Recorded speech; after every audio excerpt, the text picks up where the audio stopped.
প্রেম যখন আপনার জীবনে আসবে আপনি টেরও পাবেন না।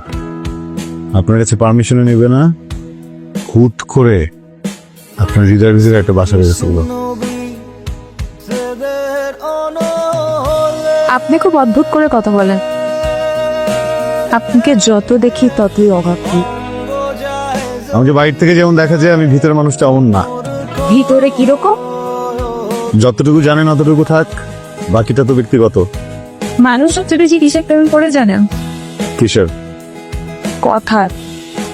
একটা মানুষের কথা বলার ধরন, শক্তচয়, এগুলো আরেকটা মানুষকে আকৃষ্ট করে।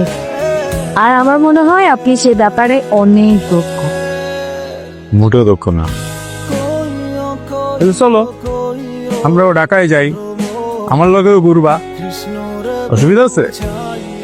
কি রে আমিরা, কি সমস্যা তোর? সমস্যা? কিসের সমস্যা? কোনো সমস্যা নাই তো। কিরে, কোনো সমস্যা আছে? কষ্ট থাকে।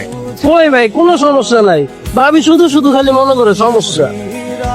ভাই একটা সমস্যা কিন্তু আছে, তোর ভাবিরে কারো লোকে দেখতে সত্য না আমার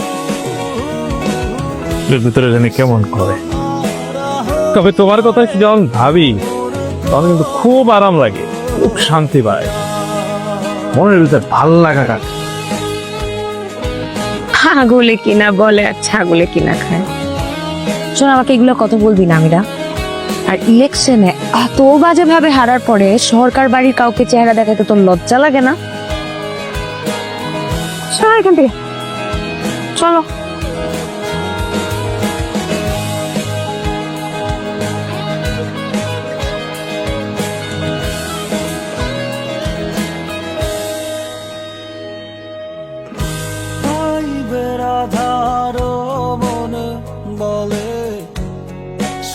কোন সাহসে তুই এই বাড়িতে এসেছিস?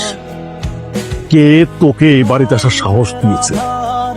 তোর মা আজ থেকে 25 বছর আগে এই সরকার বাড়ির মান সম্মান সব তুলোর সাথে মিশিয়ে দিয়ে ওই চৌধুরী বাড়ির পায়ের কাছে নিয়ে ফেলেছে।